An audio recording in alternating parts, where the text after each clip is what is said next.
What's up, pluggers and pickers around the world? Welcome to Six String Sit Down. I'm your host, Mitch Wessel. We're here at Maffett Manor. I'm here with the powerful Jordan Demarest.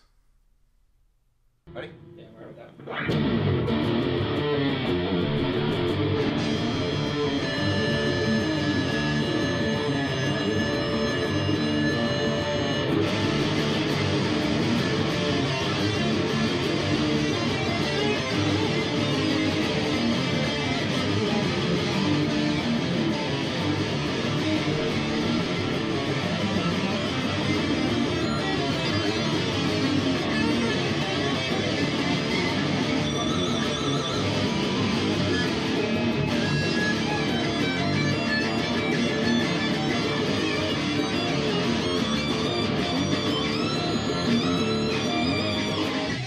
I appreciate you taking the time, stop by and be on the show. I know you're gigging a lot, giving a lot of lessons, so appreciate it, man. Yeah, man. It's a good time. So, what age did you start playing, and what lit the spark? What was it? Well, I wanted to start playing. I decided when I was about, man, I don't know, 5 or 6 or something like that, that I wanted to be a musician. You know, I wanted to be at first a drummer because it seemed like the most fun. Yeah, we all did. My parents got me a snare drum. I kind of played on that, you know, snare drum with the sofa cushions as the toms, you know, in the family room. And then I decided I wanted to play guitar. So my mom, who's also a musician, very talented, she said, well, you can do guitar after you do quite a few years of piano. You have to play piano first. So I started piano when I was 6, 7, something like that. And I continued until I was, you know, maybe 18 or something. Wow. Playing classical piano. And then got a guitar when I was 13 for Christmas. And it was me and a bunch of my friends at the time all got guitars that Christmas. Nice. And the best Christmas ever. Yeah, right? Remember what your first guitar was? Yeah, I still have it. Squire, Fender Squire, nice. Black and white, you know, Clapton looking. Yeah, nice, like a Strat copy. Yep. Cool. And because of my piano knowledge, it just translated so quickly to guitar. Right. So while everyone else was, you know, looking up tabs and chord charts and trying to just figure things out, I could just go like, oh, that makes sense. Right. So I, you know, not to sound, you know, arrogant or anything, but we had a good foundation to yeah, build off of our music theory and stuff like that. Yeah, I already knew the theory, and it all made sense on the guitar because the piano translates so well to guitar. So I immediately just went ahead of all of my friends and stuff, you know, and playing. And yeah, and then by the time I was 14, yeah, it was like, well, it's still the first year that I was playing. I entered I started taking guitar lessons from a fantastic teacher who unfortunately has passed away, Kenny Jones. Best teacher you could ever ask for. Right. He played with Molly Hatchet. He played with, you know, Chick Corea. Wow. So he had years and years of knowledge. Yeah, experience. He was awesome. And within the first year that I was playing, I entered the Jimi Hendrix Family Foundation guitar competition. It's a national competition. I'd only been playing for maybe 9 months, and I made it to the finals. I was the youngest in the country to make it. I was 13. I was in 8th grade. It was a Star Spangled Banner, right? It was playing the national anthem. You said. Yeah, I did the national anthem and then Into Purple Haze. You know, the Woodstock awesome. version. Oh, wow. And I ended up playing it at Aerosmith's club at the time in Boston, Mom McKinn. And Jimi Hendrix's father was there. Jimmy's sister was there. I met them in the green room. It was surreal. And I remember the rehearsal going terrible. I'd never played with a band at that point. Oh, I'd only played at home. I was going to ask you already about the nerves, so that's... I had only played by myself and was... I mean, I was nervous, but I was confident that I knew the song, but I never actually played on stage. And I went there, and everyone else was older than me. in the contest at that point, and they were all somewhat seasoned. Like they played with bands, and they had like a pro rig probably and all that, so a pedal board and everything else. Yeah, or just they had experience playing with other musicians. I didn't have that, so I remember doing rehearsal, sound check, whatever, and my folks were out there, and they were just like, I could see on their face, were like, oh God, this is going to go bad.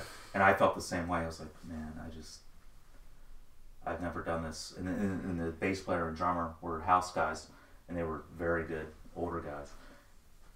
And I was like, oh my God, this is going to be a shit show. Right, yeah, right. And so I was nervous, but I went in the green room and chilled out, talked to the other guys that were playing, and then I went and played. And it clicked. And it was a packed room. The whole club was just mobbed, and Hendrix's father's there, his sister's there, my family's there, everybody. And honestly, I nailed it. That's just awesome. Went through and I just like almost went on autopilot. That's great, man. Yeah, and that was the moment when you asked when the spark hit. That was when I was like, you know what, this is what I want to do. This is what I'm going to do. Yeah, there's no turning back. No turning back at that point. If I was able to overcome this in 8th grade in front of a huge crowd in Boston, and I've never played live before, this will be my. That was it. Wow, man, that's awesome, man. That's a great story, man. Because that's. I was going to ask you that too, because speaking, talking about taking some lessons. Who were your guys growing up? I'm sure you probably besides lessons, you were copping like licks off of records and stuff like that. Yeah.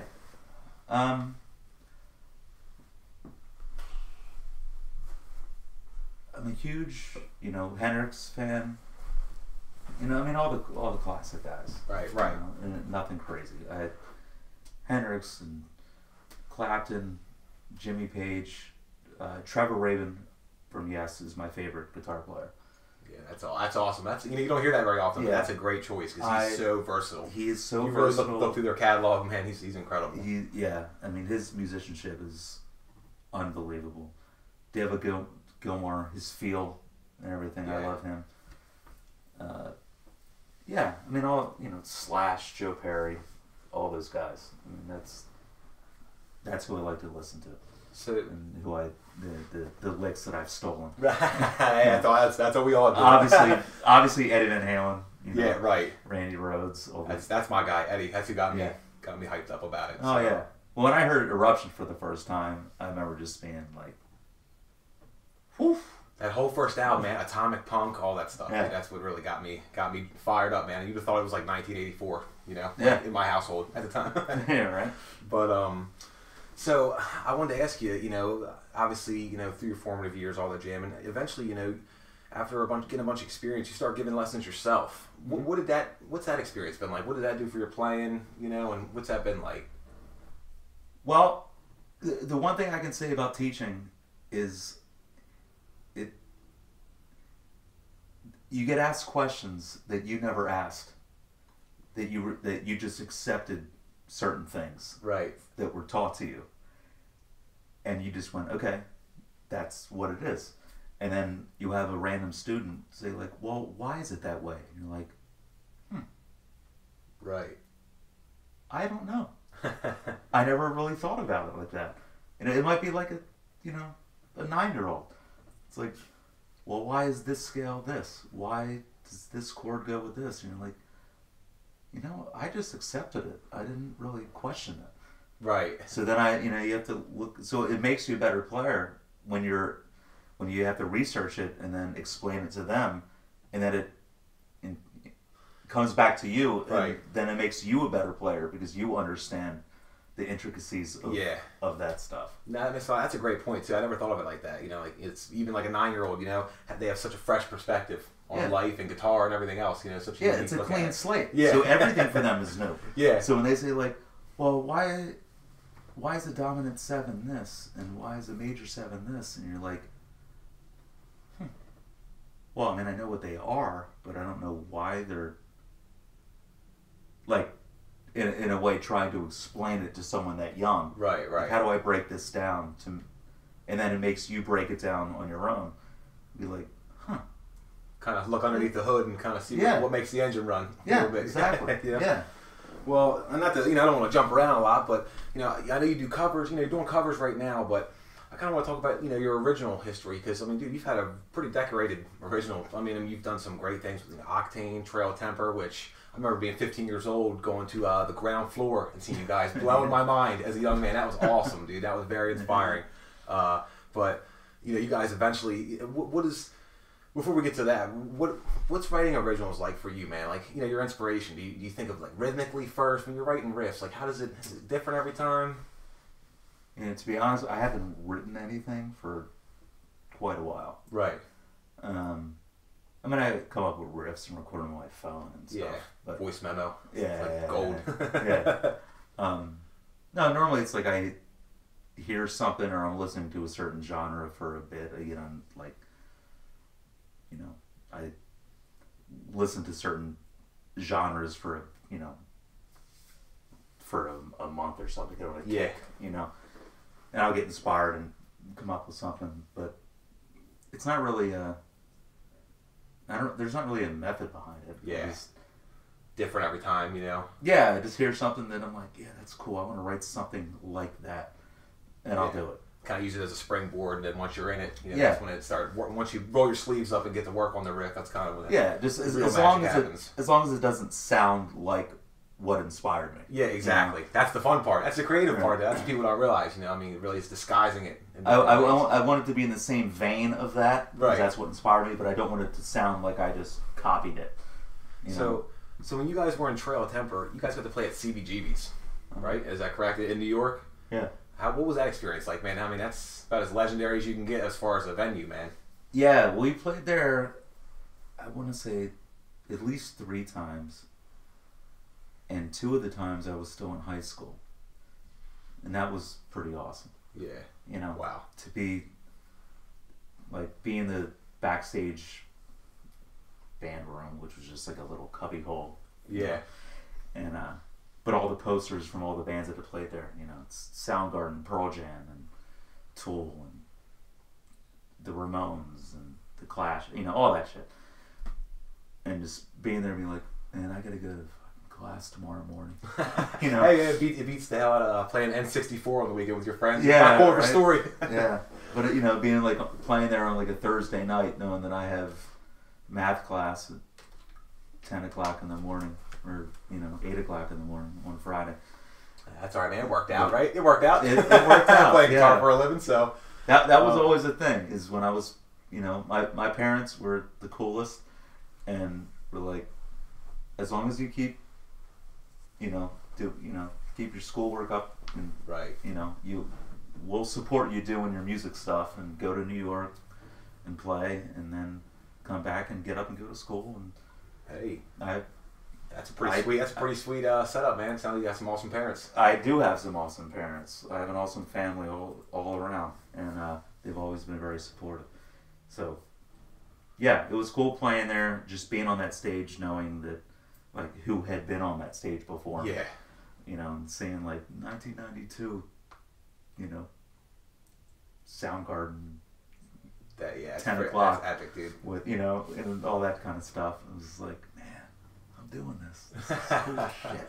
Dude, that's awesome, man. All right, man. So eventually, you move on to the cover scene. A bunch of cover bands. What's your favorite cover song to play? Currently, probably Cult of Personality. Nice. That's a great one, man. That's a killer lead spot. Yeah. We don't. We play a lot of pop stuff. Right. And dance, and we cover all the genres, which is fun. I enjoy it. But every once in a while, it's nice to just let your hair down, jam some Cult of Personality. Just rip it, That's killer, man. When you get that nod, it's like Cult. It's like, yes. That's right. I'm sure there's a bunch of people in the crowd that are probably super appreciative of it. They're like, yes. Yeah, there's always a hand. This guy's feeling me. Yeah, and our singer, is good at judging the crowd, so she'll look at me like, this will be a receptive crowd to this. Yeah, right. She's like, let's do Cult. I'm like, sweet. It's a lot better than the other song we're gonna play. Yeah. Well, speaking of that, is there any songs that surprised you with You thought they were kind of going to be a breeze to learn. They were a little more challenging than you anticipated. Yeah. Funny enough, American Pie. It's not technically a difficult thing to play, right? But there's so many verses, and they change. They vary a little bit in the parts. Right. The chords move and stuff, and it's such a long song, so much longer than you think. So then when you start to, we play it around the 4th of July weekend. We always play it, and it's like, wait, are we in the 3rd verse? Are we in the 5th verse? It's just subtle enough of a change. It's just like it just keeps going and going and going, and it's like, oh, sometimes you used to turn around and be like, next verse. Like, oh shit, oh, we're going to the chorus. Yeah. People don't realize too, man. Sometimes the easier stuff. Yeah, that's when you're playing, and all of a sudden you're just like looking up and you're like, what am I having for dinner tomorrow? What am I? I don't know. Yeah, it's like easy, and sometimes the easy stuff, making it sound good tonal wise, can be changing for You kind of go into autopilot when it's an easy song physically to play. You're not like doing any kind of gymnastics on the guitar. You're just playing chord changes. But then you're like, oh man, I kind of lost myself. Like, where am I? Yeah, well, it happens to the best of us. Yeah, and it's like, oh, we're in the 4th verse. It's like, oh, whoops. Well, man, I appreciate having you on today, dude. I'm going to ask you, I always wrap up with the same question because I like to get everyone's different answer. I think it's fun. It's hard to pick 4, but you're Mount Rushmore of guitar players. If you had to choose 4, who would it be? Okay. That is a tough question. Yeah, I know. Mitch Wessel. No, I'm going to eliminate myself from this competition. He's number 1. He's the George Washington. No, dear God. Because I'm only worth $1. No. Yeah, well done. I'd say Trevor Rabin is my favorite. He's my number 1. Gilmore. Yeah, he's on there. Hendrix. And the 4th. I might have to go with Slash. That's a great choice too. I just, he's got the tasty licks, man. He's just so tasty. It's not the most difficult stuff to play. It's not the most technical. Yeah. But the regular person who's not a musician can sing his solos. And that's the same way for a lot of Hendrix's stuff, a lot of Gilmore's stuff, Trevor's stuff, Clapton, Santana. I mean, all those guys. Yeah. When they're writing stuff and, the average person can sing along with it. Right. That, it's a melody. It's not just ripping. And Eddie is the close, he's right up there. Yeah. I mean, one of those guys. I hate to leave him off because well, that's I wish found like a million guitar players. Yeah, I wish it was like 10 heads on there that you could add. But yeah, those would probably be my favorites. At least the ones that influenced me the most. Yeah, that's great, man. All those guys are great players, man. They all, they write a great solo too. They have a great beginning, middle, and end. Great melodies. So awesome. Yeah, it's not just mindless shredding. Right. It's like calculated. They create melodies and solos and stuff that you can remember and take with you. Man. Hey man, well I appreciate you coming on, brother. Hey, thanks for having me, man.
Appreciate it.